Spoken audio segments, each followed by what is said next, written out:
We're talking with the fifth grade students of Berry Elementary in Houston, Texas. Hi, kids.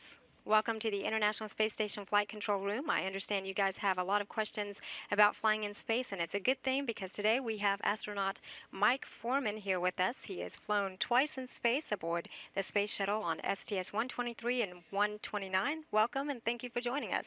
Great to be here, Miko. Hello, my name is Eric. My question is, what's the most dangerous job in NASA and why do you do it? Eric, I'm not sure what the most dangerous job at NASA is. Some people might say that astronauts have a dangerous job, and I think, NASA does a really good job of making sure that our jobs are safe as possible. So we do as much as we can. When we were flying the space shuttle, we did as much as we can to make those vehicles safe to fly. And we did a great job, I think, at that. We have some really smart people here at NASA that take really good care of the astronauts. So there's probably some more dangerous jobs at NASA than astronauts. Thank you. Hello, my name is Christian. My question is, how does a spacesuit work? How do the spaces work? Yes. I'm not sure I follow. Oh, space suits? Yeah. Yes. Okay, that's a good question, Christian. Okay, we have a couple of different kinds of space suits that we wear. When we launch, whether it be on the space shuttle or the Soyuz capsule launching from Russia to the space station, our astronauts wear a suit that protects them in case we lose the pressure inside the space capsule or space shuttle. So those suits are to protect us while we launch and when we come back. Now, if we go outside the space station and the space shuttle on a spacewalk, then we wear a completely different suit. And that's what we call an EMU, which stands for Extravehicular Mobility Unit. Big long word for a spacesuit. But that suit is like a one-person spaceship because you get in that suit and you go outside the spaceship that you came up in, and it gives you oxygen and it keeps you cool and it protects you from the environment outside the spaceship. So that's how that's the little bit about the spacesuits that we wear. Thank you.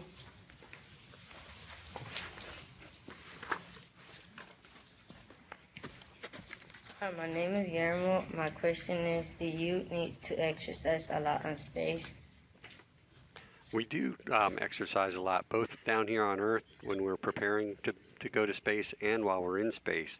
And the reason that we exercise a lot in space is because we're living in a weightless environment up there, which means there's no gravity. We don't get the same, our bones don't get the same workout that they do down here on Earth. When we're walking around today, our bones are getting a little bit of a workout because they have to support our body weight because of the gravity. But in space, we don't have that gravity, so we need to exercise our muscles to keep our bones rebuilding themselves and make sure the bones stay as strong as they were when we left for space, because we don't come back and have weaker bones. So astronauts spend about 2.5 hours a day while they're in space exercising every day. And they have several ways to do that exercise. There are several different pieces of equipment in that space gym. You want to talk about that? Yeah, they actually have a couple of different ways to exercise. They have a treadmill, which is kind of funny because a treadmill, you have to run on a treadmill, but if there's no gravity, you would just float off of the treadmill. But they have a harness that connects them down to the treadmill so that they don't float away from it while they're running on it. They have an exercise bike so they can exercise that way. And they also have a resistive exercise device, which is like lifting weights. So they can't lift weights in space because the weights wouldn't weigh anything either, but they have an exercise device that's sort of like rubber bands almost. You push against it, and the rubber bands provide the resistance that exercise your muscles. We have another question? No, thank you. Hello, my name is Guadalupe, and my question is, how do you control the spaceship with all the buttons to go at the right distance to the right place? Well, we have really smart people at NASA that figure out where we need to go in our spaceship to get to the space station. So they figure that all out, and they put it into the computer, and the computer kind of knows how we get there. And when we get close enough and we can see the space station, then we can take over and fly the spaceship in to a docking. And a lot of those smart people are here in this room right now. This is, again, the International Space Station Flight Control Room, where the team is monitoring the systems aboard the space station on a daily basis, 24/7. Next question.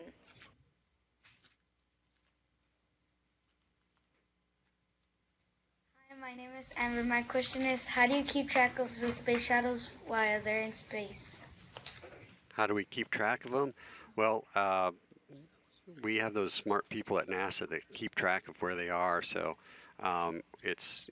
we couldn't get lost in space because we have smart people down here at NASA that are taking care of us and making sure we're going in the right direction and we're getting to where we need to go.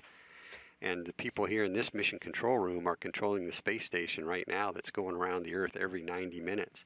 So they're making sure that the space station stays at the right altitude, keeping it up as high as it needs to be to stay in that orbit, and keeping going in the right direction. And if you look just behind us, you can see a map. That is the map where we can keep track of where that space station is at any given time. Next question. Hi, my name is Jose Gonzalez. My question is, how do you eat in space if everything floats? How do we eat in space? Well, you have to be careful. We have really good food that they send along with us to space, so it's a good thing when we get to eat. We open the packages very carefully so that we don't shake the food and it float out. So, but mostly it stays in the package pretty well if you don't shake it around, and then you can use a fork or a spoon to reach in and get a bite at a time and eat it that way. I know on my first space shuttle mission, I had some granola, and you know what granola is. Granola is kind of crumbly, and it makes little chunks of bran and things like that. I got tired of that because every time I opened that, it seemed like some of it would float out, and I would have a mess, and I would have to clean up. So I didn't take granola on my second mission because it was too messy. Thank you.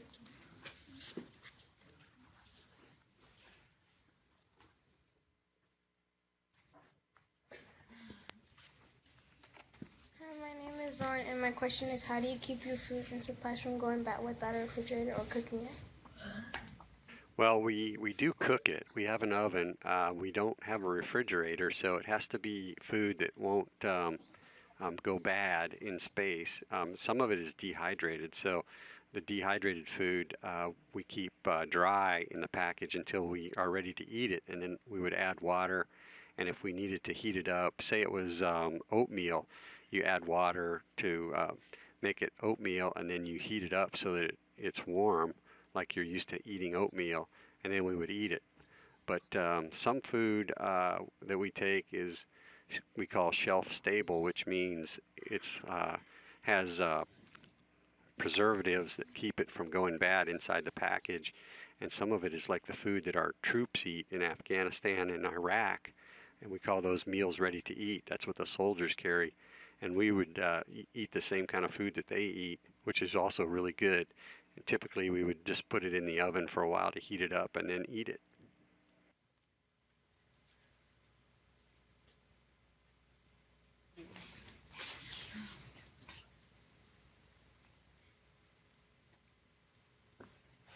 Hello, my name is Rebecca, and my question is, how do you feel after a long trip in space when you return to Earth? Well, after a trip in space, I think long or short, you're always happy to get back to Earth because there are some things that you miss in space, like we don't get to take a shower in space. So when you come back from space, you're ready to take a shower, and we have good food, but we don't have things like hamburgers or pizza. So you want to have some regular food again. You want to have a hamburger or pizza. So it's always good to be back. So everybody's happy to be back. The way you feel when you get back is at first, because you're used to living with no gravity up in space, when you come back, you first feel very heavy because your body's getting used to the gravity down here on Earth again. But that goes away pretty fast. What doesn't go away as fast is your sense of balance because we have a thing in our inner ear called a neurovestibular system, and that's what tells us, right now that I'm tipping over because there's a little sensor in there that sends a signal to my brain and tells it, I'm tilted. But in space, since there's no gravity for that sensor to use to tell it where it is, our brains don't get that signal for a while, and we come back, and then that neurovestibular system sort of has to turn back on, and it takes a couple of days before our sense of balance is back to 100%.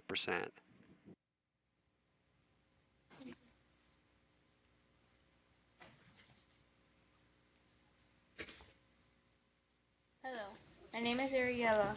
My question is, how can you repair equipment in space?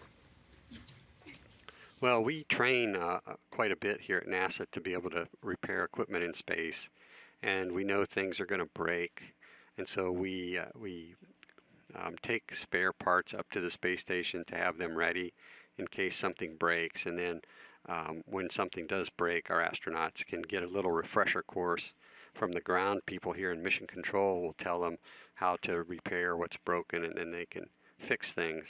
And we did a lot of that in my missions to the space shuttle. On the space shuttle to the space station, we went outside and repaired the space station and actually helped to build the space station at that point. Thank you.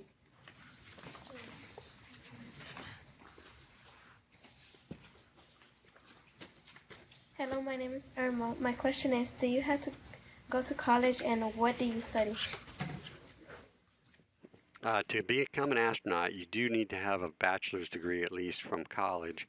It's even better if you have advanced college degrees. So I went to the U.S. Naval Academy and I studied aerospace engineering as an undergraduate and got a Bachelor of Science in that. And then I went to further school and got a master's degree in aeronautical engineering.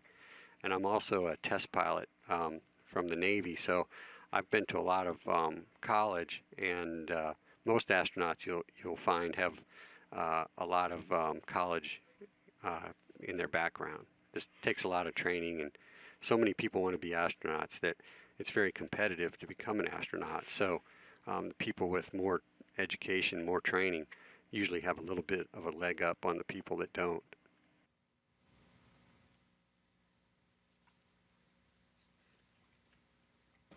Hi, my name is Luciana. My question is, what do you like to do in space? Well, I like to look outside the window and see the Earth down below us. It's amazing to see the Earth from that high up.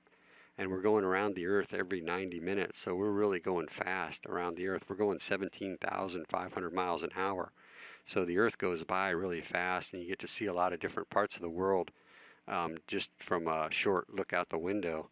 So that's a lot of fun. And of course, since we're floating up there, we can do somersaults, and we can play kind of games with M&Ms and things like that. So we work pretty hard up there, but occasionally we have a little bit of time to look out the window and take a break and play some astronaut games, I guess. Thank you. Hi, my name is Jesus. My question is it true that in 2030 there will be a one-way trip to Mars? Well, we hope that in the 2030s, let's see, you guys will be about probably, 29, 30 years old by then. We're hoping that we'll have a trip to Mars planned, and that we'll send people to Mars and bring them back and actually start to explore Mars, have humans go there. So maybe somebody in the room there will be one of the first people to go to Mars. Wouldn't that be cool? Yeah. Yes. Thank you.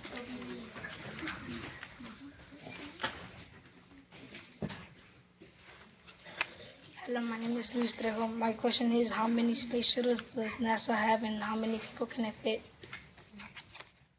I heard the first part is how many space shuttles does NASA have? What was the second part? How many people can fit inside one? How many people can fit inside one? Well, right now NASA has 3 space shuttles that actually went to space, and then we have a 4th space shuttle, Enterprise, that we used to practice landings when we first designed the space shuttle. they weren't sure exactly how it was going to come back and land on Earth. So they built Enterprise, and that's what they did the practice landings in way back when.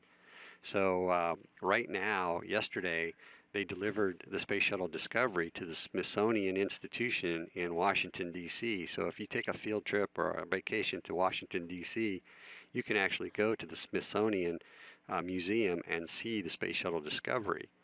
The Space Shuttle Enterprise, which was at the Smithsonian, is on its way to New York. So if you ever take a trip to New York, you'll be able to see Enterprise up in New York City. And eventually, the Space Shuttle Endeavour, which is the first one that I flew on, will be transferred out to Los Angeles, California, to a museum out there. So if your travels take you to Los Angeles, eventually you'll be able to see Endeavour, which would be pretty cool for me because since I flew in space on that space shuttle, I'd like to see it again. And then finally, the fourth one, Atlantis. Atlantis was the space shuttle I flew my second mission on, and that space shuttle is going to stay down in Florida at the Kennedy Space Center. So if you ever go to Florida to visit the Kennedy Space Center, you'll be able to see Atlantis down there. So since we're not flying these space shuttles anymore, it's great that we're putting them in museums around the country so a lot of people will be able to see them and appreciate what a space shuttle looks like up close. Okay, thank you.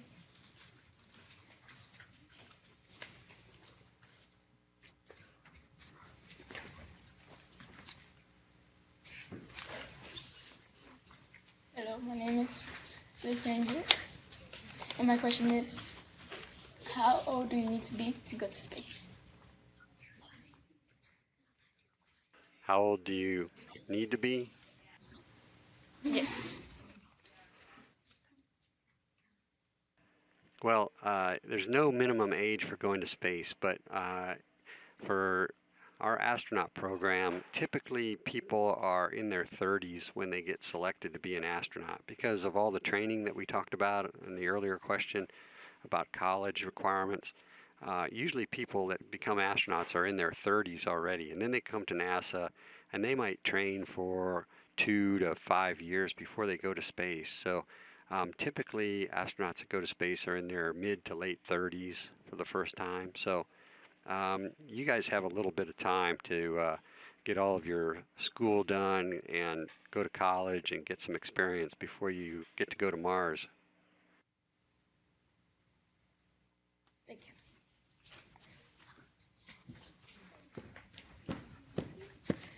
Hello, my name is Crystal. My question is, why are kids not able to travel to the moon?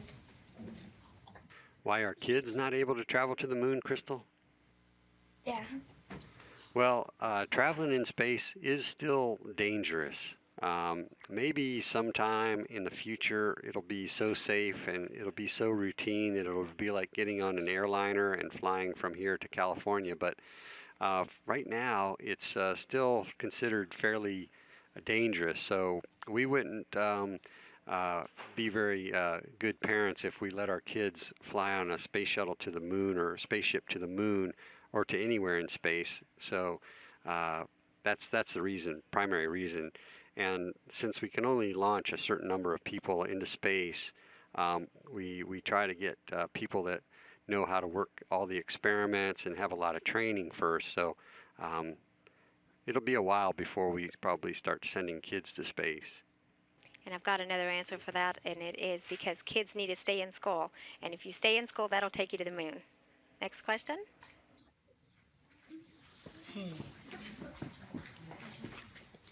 Hello, my name is Tanya. My question is, who was the first man on the moon?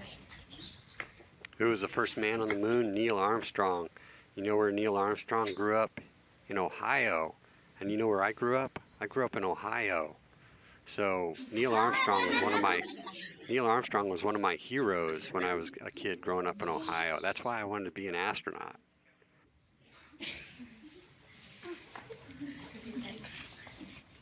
Thank you. Hello, my name is. I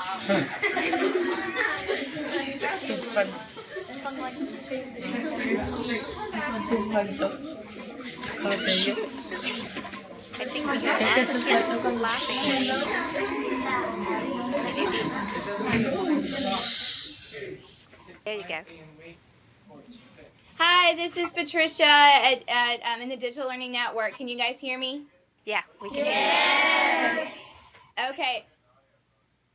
All right, looks like we lost the audio. We lost the picture from Mission Control. So, all right, so it appears as though they may have to cut out a little early. Hold on just a second, and I'm going to see what happened, okay?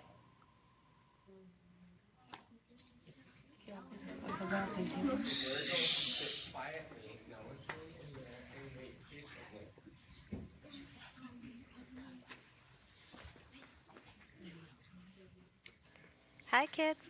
Hi, kids. This is Amiko Cowder here, Public Affairs Officer with Astronaut Mike Foreman in the International Space Station Flight Control Room. Can you hear us? Yes. Here we go. Okay. Do we have another question? Yeah. Hello, my name is Daniela. My question is, what do you study at NASA and what kinds of things do you do there? What do I do in my job here at NASA? Yes. Well, aside from training to fly to space, I also have a job here on the ground when I'm not training. And right now, I'll just give you a little bit of background. NASA is working with some companies in the United States to help them build the next rocket that is going to take our astronauts to the space station. Because right now, the guys that are up on the space station got there on a Russian rocket. And Russia is the only country that has a rocket that can take our astronauts to the space station. And we would like to have a rocket from the United States to do that job as well. So we're working with companies in the United States to help them build a new rocket. And I work with a company called Boeing. Boeing is one of the competitors that was working on a new rocket. And so I help Boeing by providing them some of my background and experience here at NASA to help them build the next rocket to take our astronauts to the space station. So even that is a really cool job. I really like that. I enjoy spending time with all the smart people at Boeing and listening to them as they work to design the next rocket to take our astronauts to space. Thank you.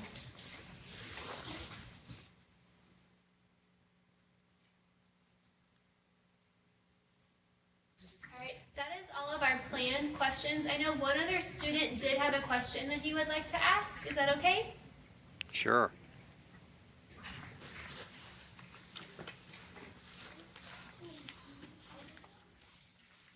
My name is Eliza. My question is, have you ever been in a meteor shower? Well, sort of.